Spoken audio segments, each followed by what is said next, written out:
you. Thank you. Good evening. So, thank you. Good evening. So, Congressman John Lewis, before his passing, wrote, "Democracy is not a state, it is an act." And what he meant was that America's democracy is not guaranteed. It is only as strong as our willingness to fight for it.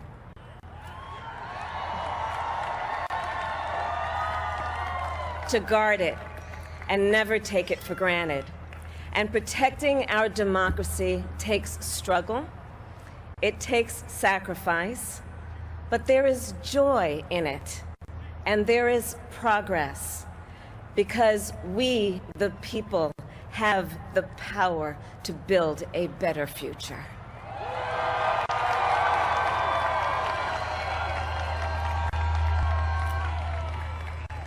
And when our very democracy was on the ballot in this election, with the very soul of America at stake, and the world watching, you ushered in a new day for America.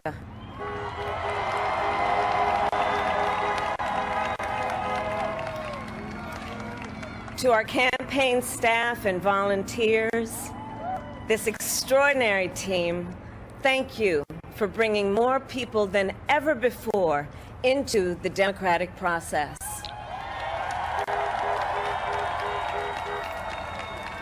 And for making this victory possible.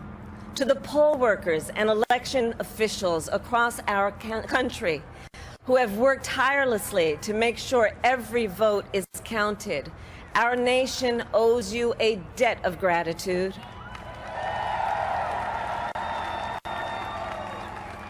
You have protected the integrity of our democracy. And to the American people who make up our beautiful country, thank you for turning out in record numbers to make your voices heard.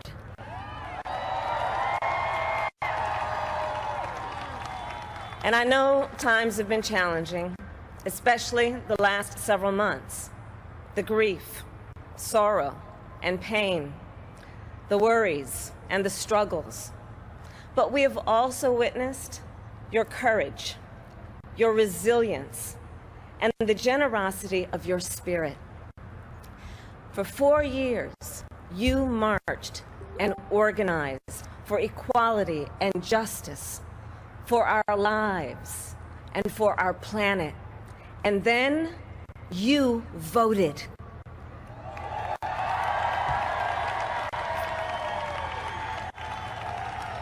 And you delivered a clear message.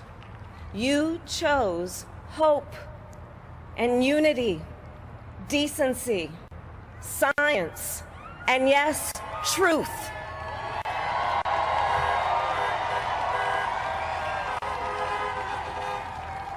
You chose Joe Biden as the next president of the United States of America.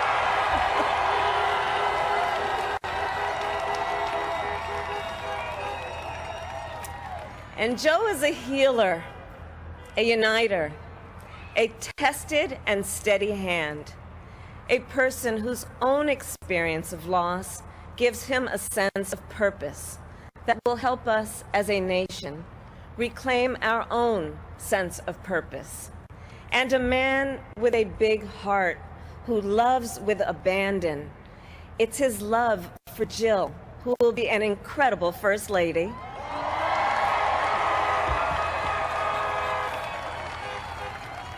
It's his love for Hunter and Ashley and his grandchildren and the entire Biden family.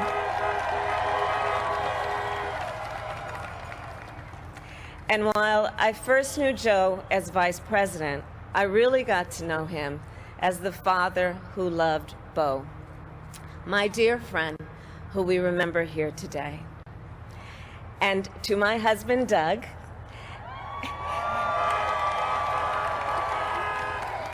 and our children, Cole and Ella, and my sister Maya, and our whole family.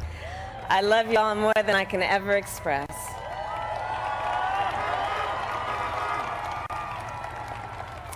We are so grateful to Joe and Jill for welcoming our family into theirs on this incredible journey. And to the woman most responsible for my presence here today, my mother, Kamala Harris, who is always in our hearts.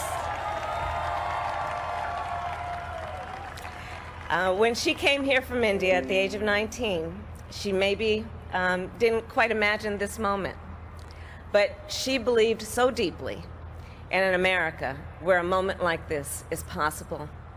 And so I am thinking about her and about the generations of women, Black women,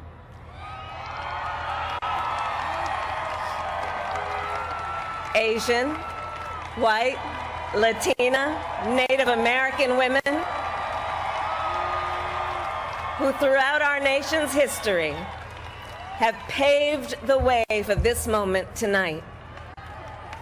Women who fought and sacrificed so much for equality and liberty and justice for all, including the Black women who are often, too often, overlooked, but so often prove they are the backbone of our democracy.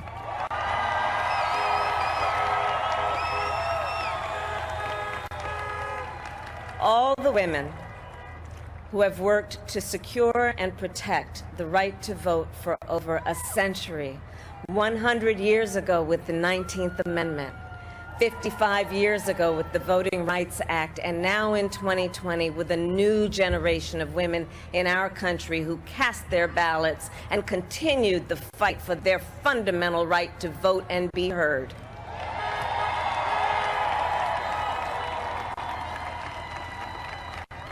Tonight I reflect on their struggle, their determination, and the strength of their vision to see what can be unburdened by what has been. And I stand on their shoulders.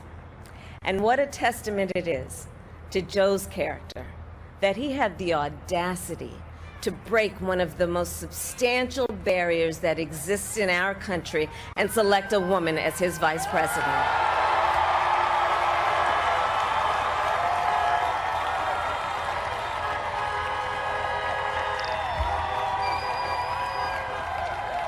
But while I may be the first woman in this office, I will not be the last.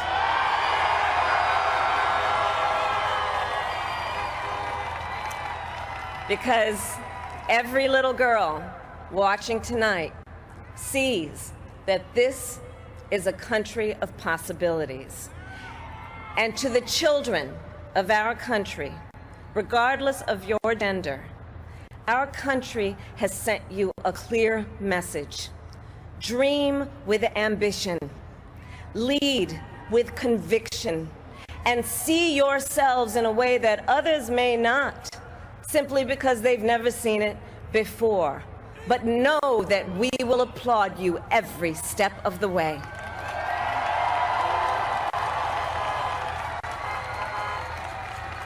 And to the American people, no matter who you voted for, I will strive to be a vice president, like Joe was to President Obama, loyal, honest, and prepared, waking up every day thinking of you and your family.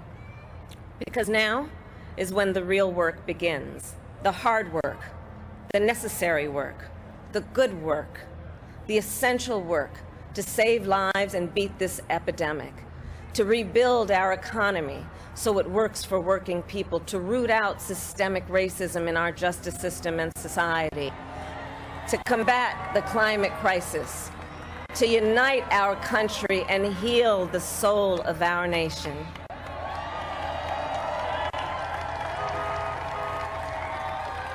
And the road ahead will not be easy, but America is ready. And so are Joe and I.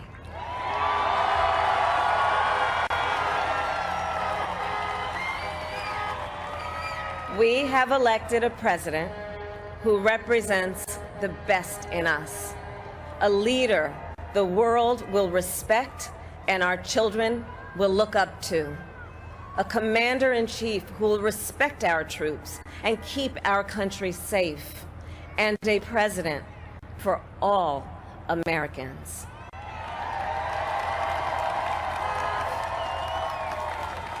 And it is now my great honor to introduce the President-elect of the United States of America, Joe Biden.